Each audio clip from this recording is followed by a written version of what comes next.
1091 में। तो कैसे हैं सब बेहद की आत्माएं, श्रेष्ठ आत्माएं, जागृत आत्माएं। आशा रखता हूं सब बढ़िया होंगे, मस्त होंगे, व्यस्त होंगे। दादाजी के इस यूट्यूब चैनल पर आप सभी का बेहद का परम परम स्वागत है। मैं हूं अनंत और सभी का स्वागत करता हूं लाइव मेडिटेशन रात को 10 से 11 में। तो आइए आप और हम मिलकर शुरू करते हैं आज का बढ़िया सा एपिसोड। तो यस, हमने कल बहुत ही बढ़िया टॉपिक पे बात कर रहे थे और आशा रखता हूँ कल का एपिसोड आपने जरूर देखा होगा, क्योंकि कल के एपिसोड को यहाँ बताना बहुत ज़रूरी है। एपिसोड नंबर 1090 में अलर्क जो राजा थे, उस अलर्क राजा को गुरु दत्तात्रेय जी ने आत्मज्ञान और योग की शिक्षा दी। हम वहाँ उसको चर्चा कर रहे थे और चर्चा करते करते आधा हमने चर्चा की और आधी की आज हम करने वाले हैं। तो ये बहुत ही इंटरेस्टिंग टॉपिक हमारे सामने आ रहा है। और इससे पहले कि सभी दिव्य आत्माओं को कॉन्ग्रेचुलेशंस, धन्यवाद करूँ, क्योंकि हमारे 6.5 लाख सब्सक्राइबर अभी पूरे हो चुके हैं और आप सभी का बहुत बहुत दिल से धन्यवाद। और एक और बढ़िया बात कि आज बापूजी का बहुत ही बढ़िया एक नया वीडियो शूट हुआ है और नए साल में आपके सामने आएगा। कौन सी तारीख को नहीं आएगा, लेकिन फर्स्ट वीक ऑफ जैन में आ जाएगा। बहुत ही बढ़िया वीडियो आने वाला है, तो आपको बहुत ही मज़ा आएगा उसको देख के कि बापूजी ने तो और भी मस्त धमाल कर दिया, मतलब क्या गजब की बातें करी है। तो आप जब सुनेंगे तो आपको बहुत ही मज़ा आने वाला है। तो बने रहिएगा हमारे साथ और नई वीडियो का इंतज़ार करते रहिएगा। और फिलहाल के लिए अपन चलते हैं अपने वापस टॉपिक पे, क्योंकि टॉपिक बहुत ही मस्त है। और कल वहाँ एक बहुत बढ़िया चीज़ पे हम रुके थे, तो वो था सूक्ष्म मन की प्राप्ति के बारे में बात की थी कि जो मानसी मन की बात करी थी, जो मन के द्वारा बनाया जाता है वो मानसी मन की बात कही थी। तो उसमें योगी के लिए बताया गया था कि योगी को चाहिए कि मन में केवल ब्रह्म का ही ध्यान और धारणा करे, हाँ, ब्रह्म को ही धारण करे। मन के द्वारा समस्त भूतों के मन में प्रवेश पाकर ही, हाँ, मन के द्वारा समस्त भूतों को भूतों के मन में प्रवेश पाकर ही मानसिक धारणा पैदा होती है तथा साधक को उससे इससे सूक्ष्म मन की प्राप्ति होती है। तो भाई ये लाइन जो थी वो कल बहुत ही इंटरेस्टिंग हमने चर्चा की थी, कल के एपिसोड में जरूर से देखिएगा। और मेरा मन हुआ कि आज भी मैं इस टॉपिक पे थोड़ी सी बात करूं कि भाई ये क्या बात हुई कि भाई मानसिक मन, हाँ, धारण करने की यहाँ पे जो बात आई। तो सामान्य जो हमारे भाई बहन है या सामान्य हमारे जो ज्ञान में अभी शुरू शुरू में चले हैं, उनको ये बताना चाहूँगा कि मन में, मतलब हमारे ख्यालों के द्वारा, हमारे विचारों के द्वारा, बापूजी ने कहा ना, मन के ऊपर बहुत सारे आवरण पड़ गए हैं और उस आवरणों के अंदर ऐसे सूक्ष्म सूक्ष्म सूक्ष्म मन के परतें हैं और उस परतों के अंदर रिकॉर्डिंग है, उस परतों के अंदर कर्म के बंधन है, उस परतों के अंदर जो है सुख और दुख छिपा हुआ है, उसी परतों के अंदर जो है कारण शरीर में से वासनाएं जो है मन में जाके उसको जगाती है, राइट। तो ये कारण तो कारण शरीर में है, परंतु मन के अंदर वो डेटा पड़ा हुआ है, वो डेटा जो है वो समय समय पे जागृत हो जाता है, राइट। तो इसीलिए उन्होंने सच्चे योगी की बात कही कि उनको ध्यान में सिर्फ किसको करना चाहिए, ब्रह्म को ही याद करना चाहिए, मन ब्रह्म को धारण करना चाहिए। क्यों? क्योंकि जिसको आप सोचोगे, क्योंकि कई बार क्या होता है कि हम ध्यान से ऐसे विचारों में खो जाते हैं कि आधा घंटा निकल जाए तो हमें पता ही नहीं चलता। हम ऐसे विचारों के अंदर लिप्त हो जाते हैं या अंदर गहरे डूब जाते हैं, इतने गहरे चले जाते हैं कि हमें लगता है भाई ये टाइम तो ऐसे जाता है। तो हमारा योग किससे लग जाता है? उस विचार से, उस ध्यान से, उस ख्याल से, जो भी आपने पकड़ के रखा है। तो सॉरी। तो ये बात यहाँ बताना चाहता हूँ कि मानसिक धारणा जो पैदा होती है हमारे द्वारा, उससे सूक्ष्म मन पैदा होता है। अब आपके हाथ में है कि आप क्या पैदा कर रहे हैं, आपके हाथ में है कि आप उसके अंदर धारण क्या कर रहे हैं, राइट। तो सबके भीतर ये आवरण है और आवरण के भीतर रिकॉर्डिंग है और रिकॉर्डिंग के कारण ही सुख और दुख कर्म बंधन के रूप में सामने आते हैं। तो चलो चलते हैं आगे और सीखते हैं कुछ और नई बात। तो कल का एपिसोड जिन्होंने नहीं देखा वो जरूर से देखेगा, मैंने उस पर बहुत अच्छी बात की थी। तो रिकैप में आपको 2-4 लाइनें मैंने सुना दी ताकि आपको भी इसके बारे में और मजा आ जाए सुन के। जो साधक इस प्रकार आत्मवासन होकर सातों प्रकार की धारणा को बार बार देख सकने की क्षमता अर्जित कर लेता है और उन पर नियंत्रण करके उनका वर्जन करके परम गति को प्राप्त होता है। तो कल बात की थी परम गति को प्राप्त कैसे होते हैं, उनके बारे में भी बात की थी। वह योगी, एक सेकेंड,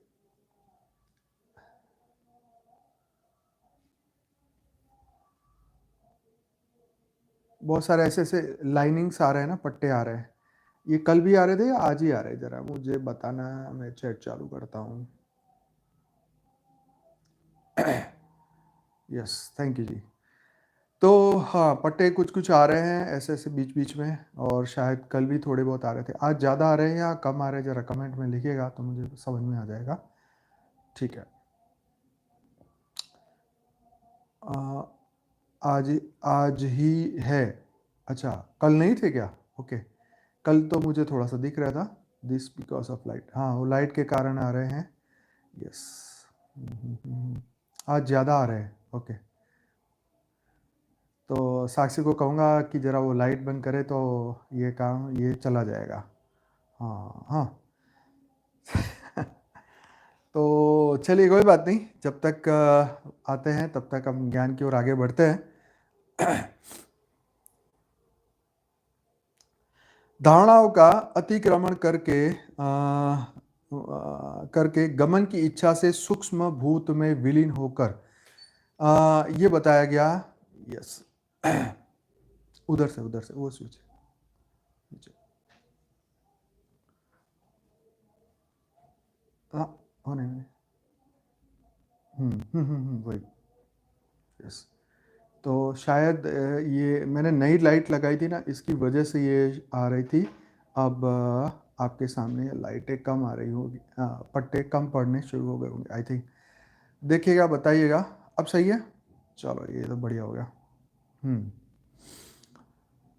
अब ठीक है, चलो, very good very good very good. तो लाइव में ये दिक्कत है, खड़े हो जाए, खड़ा होके करना पड़ेगा, मतलब काम जो भी करना हो तो ये है। ये एडिट भी नहीं होता है।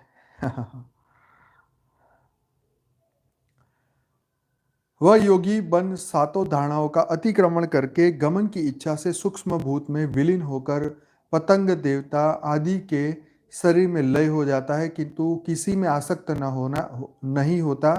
ऐसे अनासक्त योगी को अणिमा लगिमा महिमा प्राप्ति प्रकाम्य ईशित्व वशित्व काम वशित्व आदि आठों सिद्धियां की प्राप्ति होती है। इनकी प्राप्ति हो जाने पर योगी सिद्धियों के समीप हो जाता है। इस दशा में उसे जन्म और मरण के संकट से मुक्ति मिल जाती है। इस पर जिज्ञासा पूर्वक अलर्क ने दत्तात्रेय जी से प्रश्न किया, योगियों के आचार और ब्रह्म पद से उनके विचलित होने का क्या कारण है? तब दत्तात्रेय जी ने बताया कि हे राजन, मनुष्य में मान और अपमान ही अच्छे बुरे प्रिय तथा अप्रिय का भाव पैदा करते हैं। यही सही मायने में अमृत और विष है। जो योगी सच्चा होता है वह इन पर उल्टी दृष्टि से सोचता है। वह सदाचारी, विचारवान, विवेकशील होता है, लज्जावान और श्रद्धावान तथा चतुर सदगृहस्थ के घर से ही केवल भिक्षा लेता है। दूध, मठा, चावल का मांड, सत्तू आदि को भिक्षा में प्राप्त करके ही योगी इन्हें भोग के लिए प्रयोग करता है। योगी का धर्म है कि वह प्राणायाम, अपनायास अपनायास अपनायास अपनायास समानायास उदानायास और व्यायाम करते हुए पंचग्रासी शेष भोजन करे।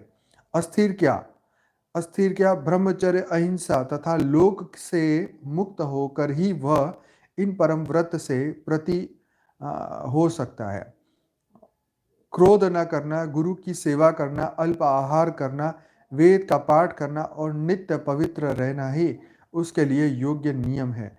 सत्य असत्य और गुण दोषमय इस दृश्यमान जगत को आत्मविचार कर व्यवहार करने वाला योगी ही सच्चा योगी है। योगी को साधना करते समय प्राण का धनुष्य आत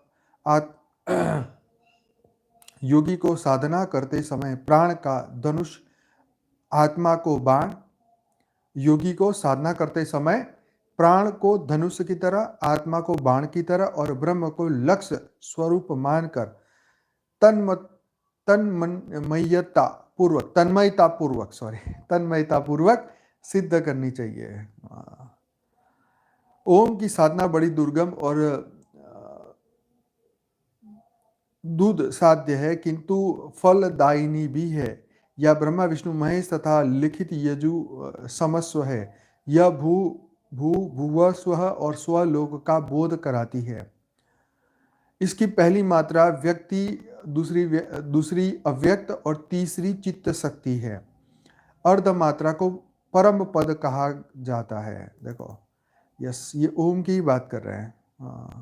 पहली मात्रा व्यक्त, दूसरी मात्रा अव्यक्त, तीसरी चित्त शक्ति के बात बता रहे हैं। अर्ध मात्रा को परम पद कहा जाता है। यह कहा जाता है कि यदि इसकी पहली मात्रा लघु, दूसरी दीर्घ और तीसरी लुप्त है तो अर्ध मात्रा वर्णन से परे है। जो योगी इस अक्षर ब्रह्म को अपनी साधना से जान लेता है वे परम ब्रह्म परमात्मा में लय हो जाता है। और जो योगी कर्म बंधन में फंसे रहते हैं वे या तो इस स्थिति को प्राप्त नहीं कर पाते और यदि कर पाते हैं तो अरिष्ट द्वारा अपनी मृत्यु का भान पाकर पुनः योगी की अवस्था को प्राप्त करते हैं और दूसरे जन्म में कर्म बंधन को जीत कर ब्रह्म को प्राप्त करते हैं। अब आगे,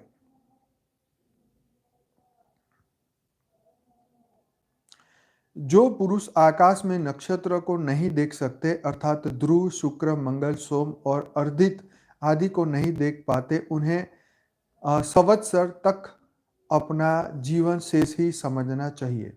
और जिस पुरुष को सूर्य किरण विहीन दिखाई दे अथवा अग्नि किरणों से युक्त दिखाई दे उसकी आयु 11 मास शेष रह जाती है। स्वप्न में जो पुरुष मलमूत्र अथवा वमन करता है, सोने चांदी का दर्शन करता है, वह 10 माह ही जीवित रह पाता है। भूत प्रेत पिशाच आदि को सोने के वृक्ष को देखने वाला 9 मास जीवित रह पाता है। आदि को सोने के वृक्ष को देखने वाला एकाएक बहुत मोटा अथवा बहुत पतला या स्थूल से भी क्षीण होने वाला 8 मास में ही यमलोक पहुंच जाता है। गोरे में घसी एड़ी के अगले भाग को खंडित देखने वाला 7 मास तथा उल्लू, गिद्ध या काले रंग के पक्षी के मांस को खाने वाला या जिसके माथे पर पक्षी बैठ जाए ऐसा व्यक्ति केवल 6 मास जीवित रह पाता है।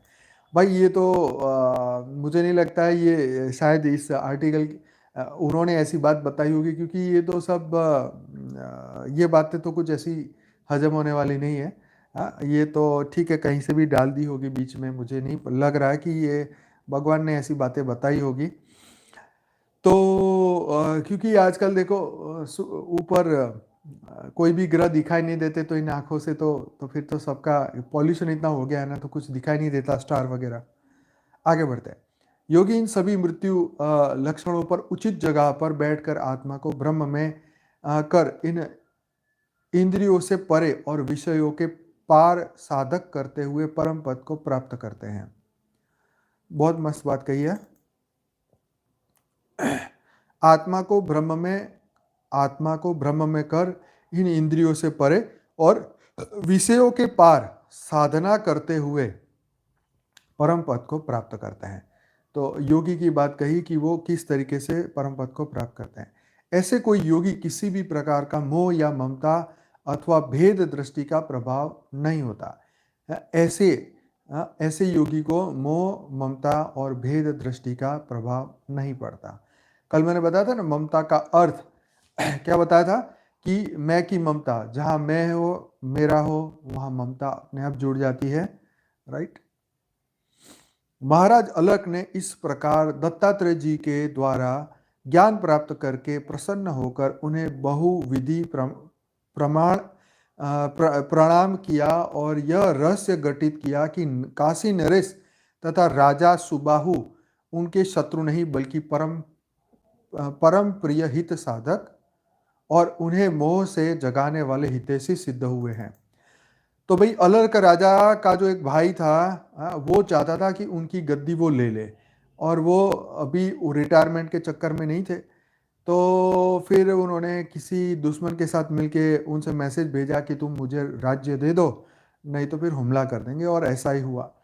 तो फिर वो अलर्क जो है, राजा अलर्क इनके पास आए और पूछने लगे कि मेरे भाई, हम सब आत्माएं हैं, हम सभी एक ही एनर्जी है, तो मेरे भाई के अंदर ऐसा क्यों विचार आया, मेरे भाई के अंदर ऐसी क्यों विचारणा आई कि वो अब राज्य को प्राप्त करना चाहता है। तो ये भी बहुत बड़ी बात थी कि हम सब एक ही है, तो ऐसा क्यों विचार आया।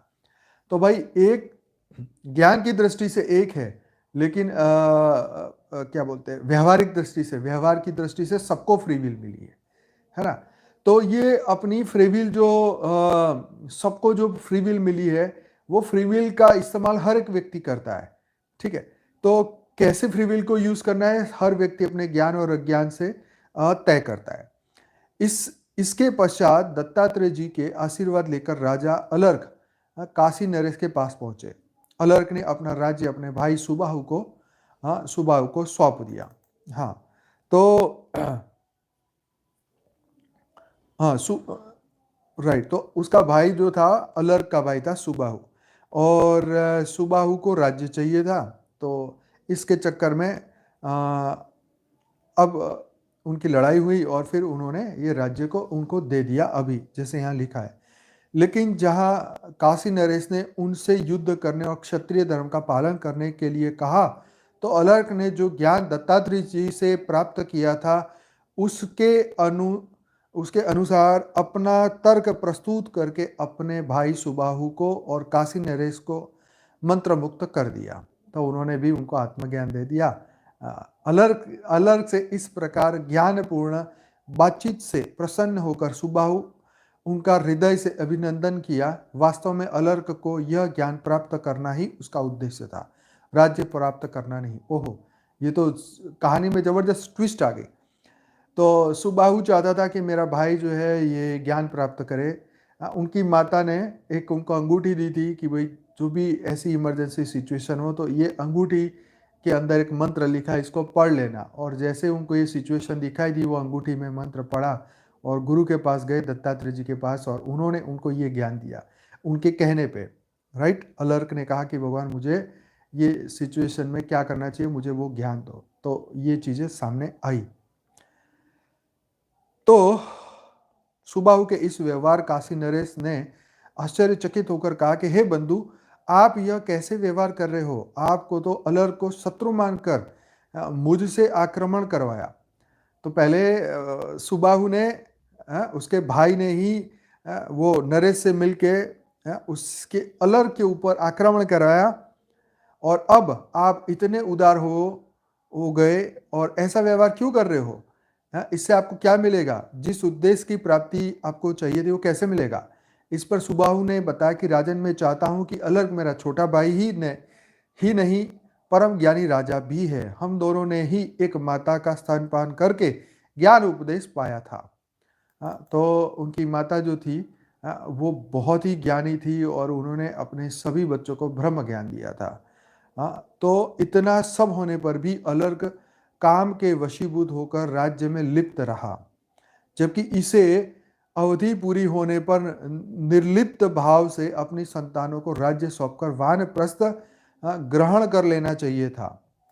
तो क्या बोले, उनका भाई क्या बोल रहा है कि मेरा भाई जो है इसका उम्र हो चुकी थी और उसको ये राज्य अपने बेटे को देके जाना चाहिए था, लेकिन वो जा ही नहीं रहा था। ठीक है, तो इसीलिए मुझे ये सब करना पड़ा। इसके इस मोह ने इसे योगी की अपेक्षा एक पथभ्रष्ट तथा प्रलोभी राजा की दशा में पहुंचा दिया था।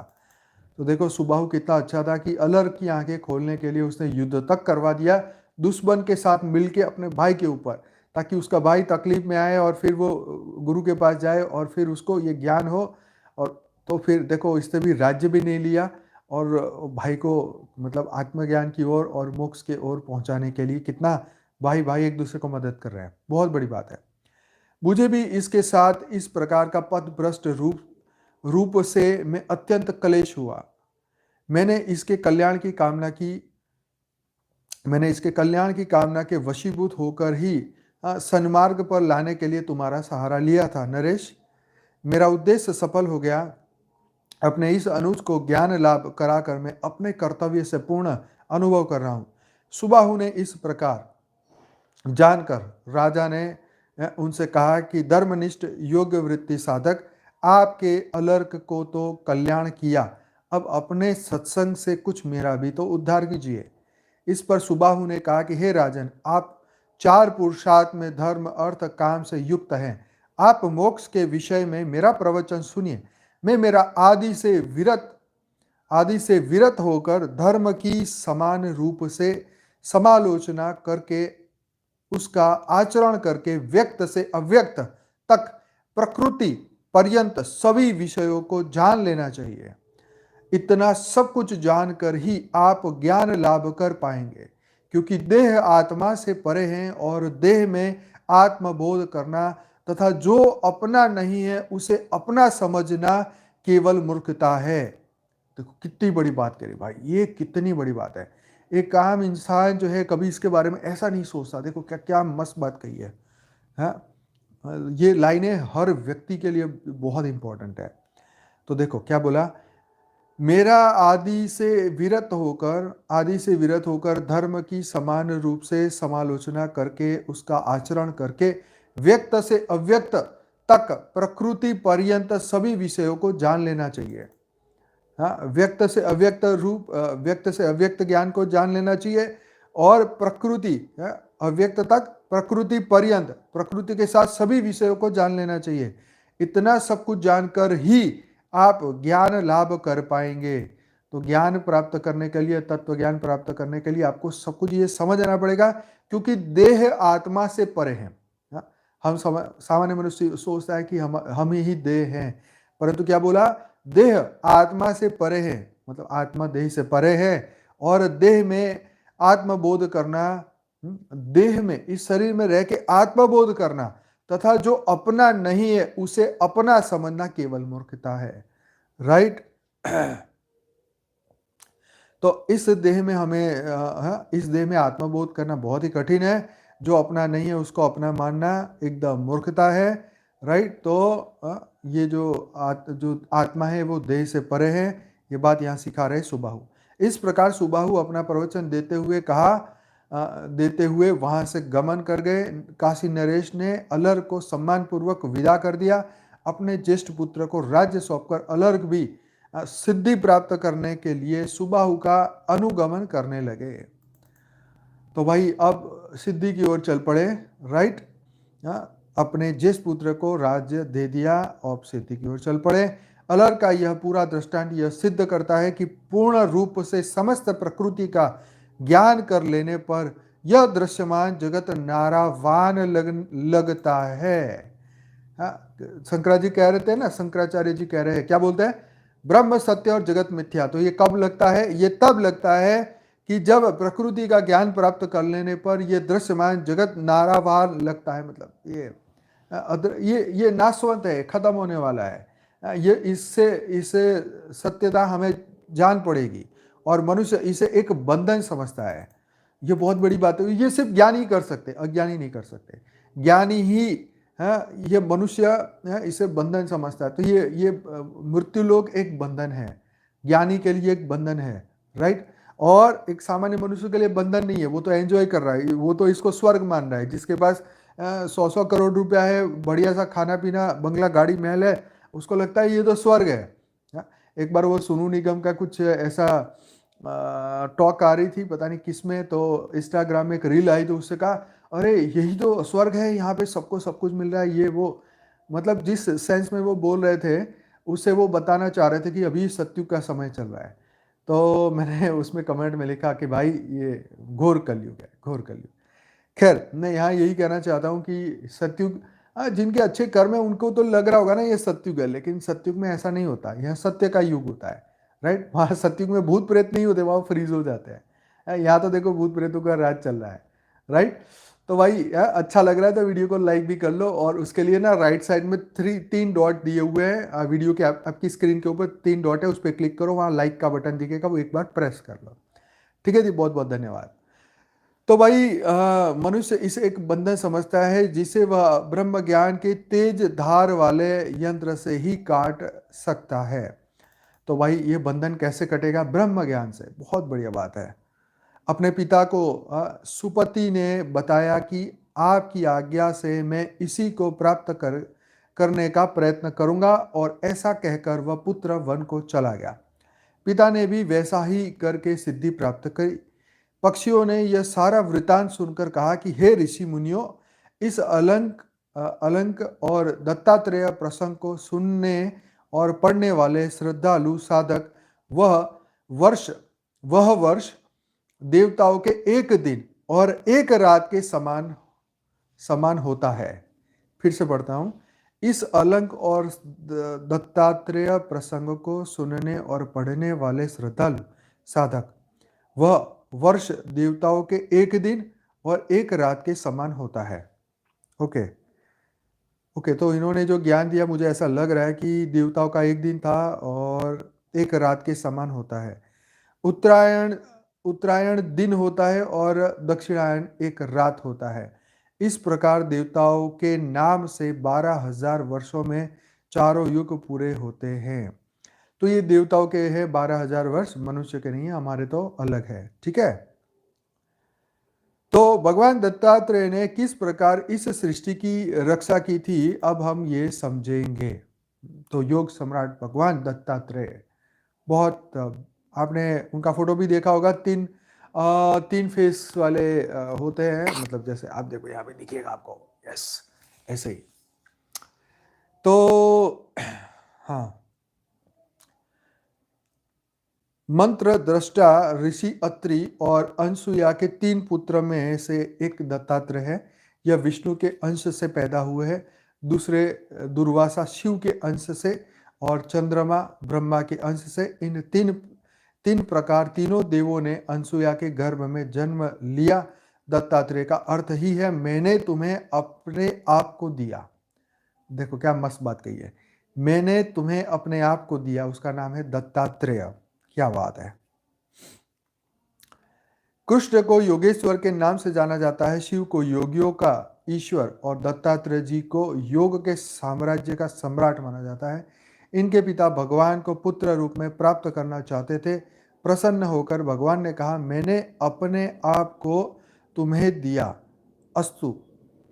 नाम दत्तात्रेय पड़ा। उन्होंने यदु, सहस्त्रार्जुन, प्रहलाद और राजा अलग को ज्ञान उपदेश दिया। अलग जो अभी हमने बात करी, तो दत्तात्रेय जी ने ज्ञान भी दिया। जाबाल दर्शन उपनिषद में उनके उपदेश हैं जो उन्होंने अपने शिष्य मुनि सांगकृति को दिए। उनके अनुसार सत्य का अर्थ है सब कुछ सच्च स्वरूप पर ब्रह्म परमात्मा ही है, परमात्मा के अलावा दूसरी कोई वस्तु नहीं है।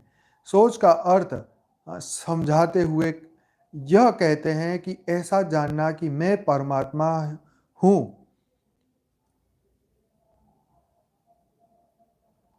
ये बता रहे हैं कि ऐसा जानना कि मैं परमात्मा हूं ही सबसे बड़ा सोच है, और बाहरी सोच को उन्होंने हीन बताया। ओके, आंतरिक सोच के सामने सब समय परमात्मा के चिंतन को करना और परमात्मा को ही मन में रखने को उन्होंने सच्चा ब्रह्मचर्य बताया है। उनके अनुसार राग द्वेष से रहित रहना और भगवान की प्रसन्नता के लिए ही सारे कर्म करना ही ईश्वर पूजन है। यह कहते हैं कि सारे तीर्थ हमारे शरीर में ही है, बाहरी तीर्थों में भटकना रतन छोड़कर कांच ढूंढने जैसा है। प्रयाग हमारे हृदय में है, केदारनाथ ललाट में है, शैल तीर्थ मस्तक में है, कुरुक्षेत्र दोनों स्तनों में है। योग शास्त्र में प्रयुक्त होने वाले शब्दों के इन्होंने सरल अर्थ और गूढ़ अर्थ समझाए। अमावस्या उसे कहते हैं जब प्राण जड़ा और पिंगला नाड़ी की संधि में आ जाता है। चांद की अमावस्या अलग है। चंद्र ग्रहण तब होता है जब नाड़ी द्वारा प्राण कुंडलिनी पर आ जाता है। सूर्य ग्रहण पिंगला नाड़ी का कुंडलिनी पर आना है। ब्रह्म को अपने आत्मा के रूप में देखना ही यथार्थ देखना है। ध्यान के संबंध में उन्होंने बताया कि साकार और निराकार दोनों का ही ध्यान किया जा सकता है। उन्होंने प्रहलाद को भी उपदेश दिया, प्रहलाद जी, तृष्णा एक ऐसी वस्तु है जो कभी भी पूरी नहीं हो सकती। इस तृष्णा के कारण ही जन्म मरण के चक्कर में फिरना पड़ता है। तृष्णा ने न जाने मुझसे कितने कर्म करवाए और अनेकों योनियों में मुझे डाला। भगवान दत्तात्रेय ने प्रहलाद जी को समझाया कि अपने स्वरूप में ही सच्चा सुख है, आत्म स्वरूप में ही स्थित रहना चाहिए। धन में और जीवन में बुद्धिमान मनुष्य स्पृहा ना रखे। हाँ, धन में और जीवन में बुद्धिमान मनुष्य अपनी बुद्धि ना लगाए। यस, मनुष्य योनि में पुण्य करने से स्वर्ग मिलता है। देखो ध्यान से, हाँ, मनुष्य योनि में पुण्य करने से स्वर्ग मिलता है। पाप से पशु पक्षी कीट पतंग आदि की नीच योनियां मिलती है और दोनों ही पाप और पुण्य करने से मनुष्य योनि तथा कर्मों से निवृत्त होने पर मोक्ष प्राप्ति होती है। इन्होंने जब प्रहलाद को उपदेश दिया जब वह अवधूत अवस्था में रह रहे थे, कभी भोजन मिलता कभी नहीं मिलता, कभी दिन में 2 बार मिलता, कभी दिन और रात में भी मिलता, कभी सुख मिलता कभी दुख मिलता, कभी श्रद्धा से अन्न मिलता कभी अपमान से। यह सबको सम मान कर रहते थे। यह ना किसी की निंदा करते थे और ना किसी की स्तुति। यह सबका कल्याण चाहते थे। परमात्मा से एकता को इन्होंने सबसे बढ़कर बताया। इन्होंने भगवान कृष्ण के पूर्वज राजा यदु को भी उपदेश दिया, जिसका वर्णन भी कृष्ण ने उद्धव को 11 स्कंद में किया था। उन्होंने राजा यदु को बताया कि उन्होंने 24 गुरुओं से अलग अलग प्रकार की शिक्षा ली है। राजा यदु का प्रश्न था, आप पुत्र स्त्री धन आदि से रहित हैं, आपको अपने आत्मा में आनंद का अनुभव कैसे होता है, हमें समझाइए। सामान्य मनुष्य तो यही सोचता है ना कि उसके पास पैसे है, स्त्री है, बच्चे हैं, धन है, सब कुछ है। तो आप तो मतलब आप तो साधु वेश में, आपके पास कुछ भी नहीं है इसमें से, तो आपको आत्मा में आनंद की अनुभूति कैसे होती है? देखो ये बहुत ही मस्त क्वेश्चन आ जाया है। महाराजा यदु को समझाते हुए दत्तात्रेय जी ने पृथ्वी गुरु से सहनशीलता सीखना बताया। क्या सिखाया कि पृथ्वी गुरु से सहनशीलता सीखना बताया। पृथ्वी के पर्वतों और वृक्षों से दूसरों को देना बताया। किसी से कुछ लेने की अपेक्षा नहीं रखनी सिखाया। शरीर में स्थित वायु से भगवान दत्तात्रेय ने यह सीखना बताया कि जितने में गुजारा हो उतने में ही भोजन की आवश्यकता होती है। इंद्रियों को तृप्त करने के लिए बहुत से विषयों की कामना नहीं करनी चाहिए। देखो इंद्रिया का जो संतोष है वो कभी किसी को मिल ही नहीं सकता। ठीक है, ये बात यहाँ सिखाई कि बाहरी वायु जगह जगह जाती है, यह किसी भी जगह आसक्त नहीं होती। ऐसे ही मनुष्य को आवश्यकता होने पर विभिन्न धर्म स्वभाव वाले विषयों में जाना चाहिए, परंतु अपने लक्ष्य भगवत प्राप्ति पर स्थित रहना चाहिए। आकाश में पानी भी बरसता है, बिजली भी चमकती है, वाह भी वाह, बादल भी आते हैं, वायु रहती है, परंतु आकाश किसी से भी लिप्त नहीं है। देखो क्या मस्त बात की है। आकाश में बादल है, बिजली है, आजकल तो धुआं भी है तो आकाश में धुआं भी है लेकिन आकाश को कोई लिप्त नहीं करता। बहुत बड़ी बात है। आजकल तो धुआं ही भरा पड़ा है, तो आकाश भी दुखी हो रहा होगा कि ये क्या भर दिया। भगवान कहते हैं कि हमें भी आकाश की तरह अपनी आत्मा को ही मानना चाहिए और कहीं भी लिप्त नहीं होना चाहिए। आकाश की भांति अछूता रहना चाहिए। अग्नि कहीं प्रकट रूप में रहती है, कहीं अप्रकट रूप में होती है। जैसे लड़कों में भांति भांति के लड़कियों में रहती है, कोई छोटी लड़की, कोई बड़ी, कोई टेढ़ी, कोई सीधी, कोई अग्नि भी उनके समान ही प्रतीत होती है, परंतु वास्तव में ऐसा नहीं है। अग्नि एक ही है। ऐसे ही सर्वव्यापक आत्मा भी जगत में विभिन्न वस्तुओं में व्याप्त होने के कारण उन उन वस्तुओं के नाम रूप से प्रतीत होते हैं। भाई आज बाबूजी ने एक बहुत मस्त चीज़ बताई थी। आज तक शायद कोई वीडियो में नहीं बताई, जो आज शूटिंग में आया है। उसमें मेरा क्वेश्चन बता देता हूँ, जवाब तो वीडियो में ही मिलेगा आपको। मैंने बाबूजी को पूछा था कि ये साधु लोग आग के अंदर ऐसे लेट गए हैं, तो उनका ना कपड़ा जलता है ना शरीर जलता है। कई लोग अपने उबलते हुए तेल से नहा लेते हैं, आंखें धोते हैं, मतलब आँख हाथ से तो पकोड़े तलते ही है, पर पूरा शरीर भी तेल से ऐसे एकदम सड़े हुए तेल से अपने शरीर पे डालते हैं, कुछ नहीं होता है। तो क्या है इसका राज? तो ये भी बाबूजी ने मस्त बात बताई। तो आगे बढ़ते हैं। कोई वास्तविक संबंध नहीं रखती, नाम और रूप से प्रतीत भर भी होती है। चंद्रमा बढ़ता हुआ प्रतीत होता है और फिर घटता हुआ प्रतीत होता है, परंतु वास्तव में चंद्रमा ना बढ़ता है ना घटता है, जैसे ही वैसा ही रहता है, जैसा है वैसा ही रहता है। यही हाल आत्मा का है। शरीर पैदा होता है, बढ़ता है, बूढ़ा होता है, समान होता है, परंतु उसमें व्याप्त आत्मा वैसे के वैसे है, जो कि त्यों रहती है, निर्विकार। भिन्न भिन्न अवस्थाएं शरीर की है, आत्मा और शरीर का कोई संबंध नहीं है। ऐसा जानने से मनुष्य संसार की विमुख हो जाता है, उसका भगवान से अनुराग हो जाता है। गीता में भगवान श्री कृष्ण कहते हैं कि जो ज्ञान रूपी नेत्रों से क्षेत्र और क्षेत्रज्ञ के विभाग को जान लेता है और स्वयं को प्रकृति से पृथक समझने लग जाता है, वह भगवान को प्राप्त हो जाता है, परमात्मा को प्राप्त हो जाता है। सूर्य पृथ्वी का जल सोख लेता है, परंतु समय आने पर वर्षा भी देता है। क्या मस्त बात कही है, सूर्य इतनी गर्मी पैदा करता है, तो जल नदियों में से, समुद्रों में से जल खींच लेता है, लेकिन दयालु है, वो वापस भी कर देता है, वापस धरती को ही दे देता है। ऐसे ही योगी पुरुष इंद्रियों के विषय ग्रहण करते हैं, परंतु समय आने पर उनका त्याग भी कर लेते हैं। जल के विभिन्न पात्रों में सूर्य अलग अलग नजर आता है, ऐसा लगता है कि सूर्य कई है, परंतु यह वास्तविकता नहीं है। ऐसे ही आत्मा है, अलग अलग शरीरों में भिन्न भिन्न रूप वाला प्रतीत होता है, परंतु यह सूर्य के समान एक ही है, इसमें कोई भेद नहीं है। अभी एक ही व्यक्ति के पिछले 100 जन्म की फोटो उसके सामने रख दी जाए कि भाई इसमें से तू कौन सा सच्चा है, तो क्या कहेंगे? तुम यही कहोगे भाई अभी तू जो जीवित है वो सच्चा है, बाकी सब तो भूत बन गए हैं। ठीक है, तो आत्मा वही है, शरीर अलग अलग है। यस, भगवान दत्तात्रेय राजा यदु को कबूतर कबूतरी का वृतांत भी सुनाते हैं। यस, यह दोनों एक दूसरे में बहुत आसक्त थे। उन्होंने गृहस्थी चलाई, उनके बच्चे भी हुए, उनका यह प्रेम से लालन पालन करते थे। एक दिन एक बहेलिये ने उसके बच्चों को जाल में फांस लिया। बच्चों के वियोग में दुखी होकर दोनों भी जाल में फंस गए जानबूझकर। इस प्रकार अपना अमूल्य जीवन बहेलिये को सौंप दिया। भगवान आगे समझाते हैं कि ऐसे ही हम हैं। हमें यह शरीर भगवत प्राप्ति के लिए मिला है, लेकिन हम इसे व्यर्थ में, घर गृहस्थ में ही फंसाकर जन्म बिगाड़ लेते हैं। हम अरूढ़ होते जाते हैं। दत्तात्रेय जी कहते हैं कि हमें अजगर की तरह रहना चाहिए। प्रारब्ध के अनुसार जो प्राप्त हो जाए उसमें ही संतुष्ट रहना चाहिए।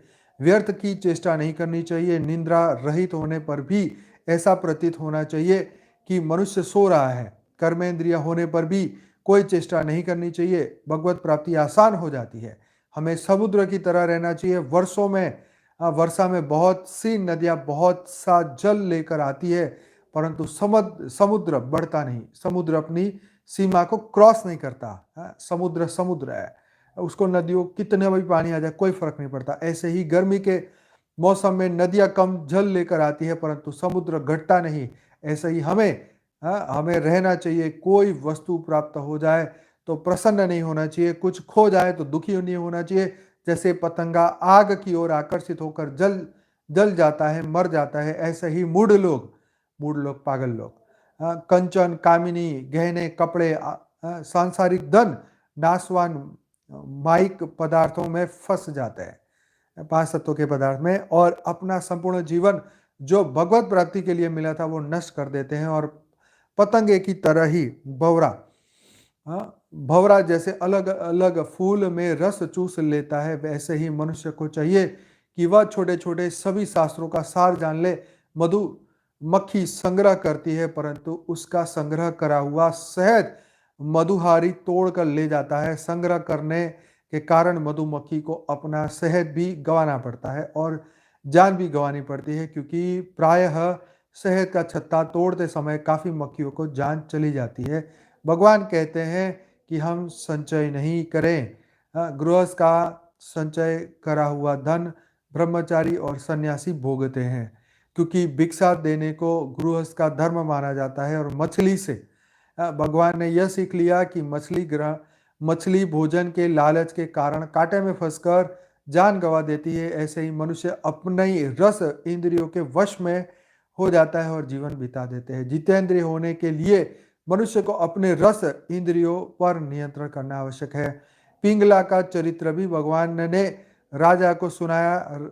शिक्षा देने के लिए वह एक वेश्या थी, खूब श्रृंगार कर, जो पिंगला थी वो वेश्या थी, खूब श्रृंगार कर ग्राहक के इंतजार में रहती थी। कोई धनवान आएगा तो मैं खूब धन कमा लूंगी। ऐसा करने से उनको ना नींद आती थी, ना चैन मिलता था, ग्राहक भी नहीं आता था। वह बेचैन रहती, परेशान रहती। ऐसे करते करते वह दुखी हो गई। उसे वैराग्य उत्पन्न हो गया।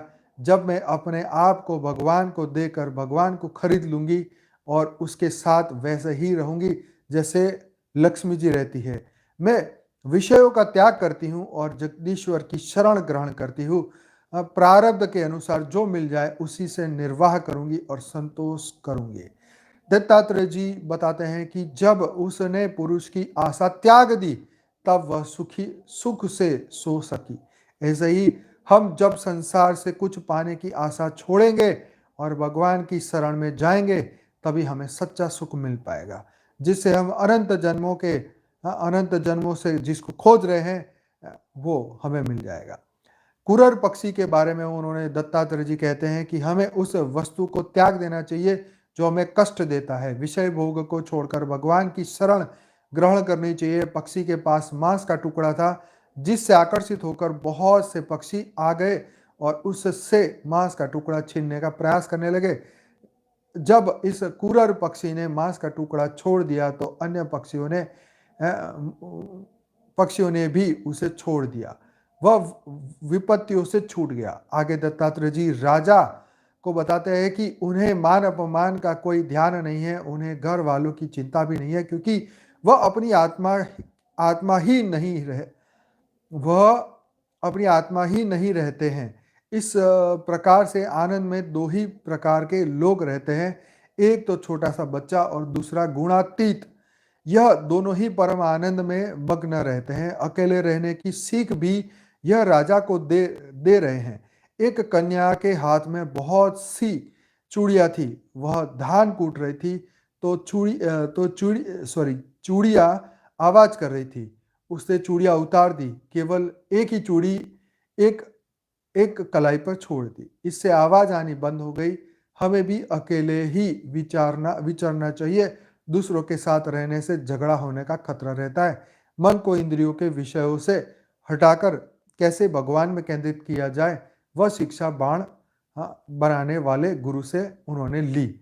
यह बाण बनाने में इतना तल्लीन था कि उसके सामने राजा की सवारी आती हुई उसको देखा ही नहीं, उसकी आवाज भी नहीं सुनी। ऐसे ही इतना वो बाण बनाने में बिजी था, उसके सामने पूरी सवारी निकल गई। तो महाराज दत्तात्रेय, हमें भी संसार में रहना इस तरीके से रहना चाहिए। फिर बताते हैं सांप अपना घर नहीं बदलता, दूसरे के बिल में रहता है। सांप अपना घर नहीं बनाता, बदलता नहीं, दूसरे के बिल में रहता है। ऐसे ही सन्यासी को संग नहीं बनाना चाहिए, मठ नहीं बनाना चाहिए। इससे प्रपंच बढ़ता है। मकड़ी अपने आप ही जाला बनाती है और उसमें रहती है, जाले को फिर अपने अंदर समेट लेती है।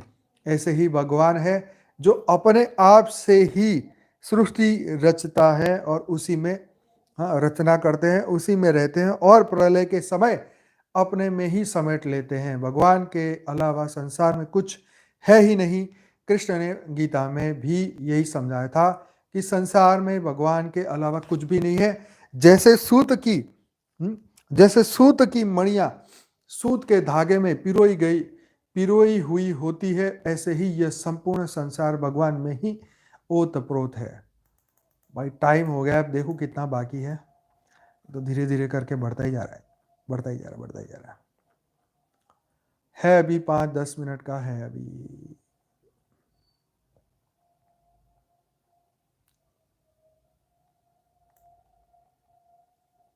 हम्म।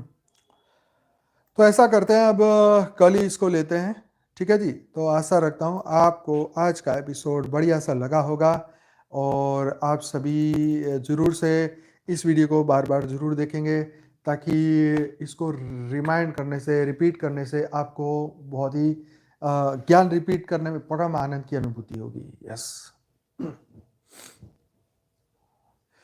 तो भाई बहुत बहुत धन्यवाद सभी दिव्य आत्माओं का। तो वीडियो को जरूर से लाइक करिएगा। अगले 15 मिनट जो है हम परम शांति का अभ्यास करेंगे, परम शांति मेडिटेशन करेंगे। अपने मन को अति सूक्ष्म, अति सूक्ष्म, अति सूक्ष्म जितनी भी हमारी ये आत्मा के ऊपर, ये सूक्ष्म शरीर के ऊपर इसके जो परतें हैं वो ख़त्म करेंगे, और धीरे धीरे सबको भूलते जाएंगे, मन को, बुद्धि को, संस्कार को, शरीर को, इंद्रियों को। तो जब हम ध्यान में जाएंगे तो हमें इंद्रियों से अपना वहाँ से मन हटाना है, ठीक है। वहाँ से मन हटेगा, और मन वहाँ से हटेगा तो क्या होगा, इंद्रिय शांत हो जाएगी, इंद्रिय शांत हो जाएगी, और फिर मन धीरे धीरे एकांत होने लगेगा। फिर हम उसको आत्मा में उसको लय कर देंगे, आत्मा स्वरूप को यहाँ देखेंगे। आत्मा हमारे दिव्य चेतना प्योर वाइट लाइट है, और उसको देखते देखते उसको प्योर वाइट लाइट का अभ्यास करेंगे। फिर हम एक अपने ओरा को देखेंगे, अपने प्योर वाइट लाइट के ओरा को, परम प्रकाश का, परम लाइट का देखेंगे, और संपूर्ण अपने घर को लाइट हाउस देखेंगे। तो आइए सभी दिव्य आत्माएं अपनी अपनी आंखें बंद करें और अगले 15 मिनट के लिए डीप मेडिटेशन करें। तो सभी दिव्य आत्माएं अपनी अपनी आंखें बंद करें, रिलैक्स हो जाए, चिंता, स्ट्रेस, तनाव से मुक्त हो जाए, परम शांति की अवस्था में जल्दी से जल्दी आ जाए, बिना समय गंवाए सब कुछ भूल जाए, शरीर को भी भूल जाए, रिश्ते नाते बातें सब कुछ भूल के मैं एक दिव्य आत्मा हूँ, चैतन्य आत्मा हूँ, परम लाइट, परम प्रकाश की आत्मा हूँ, इसके ऊपर फोकस करें।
तो सभी दिव्य आत्माओं का बहुत बहुत धन्यवाद, बेहद का धन्यवाद।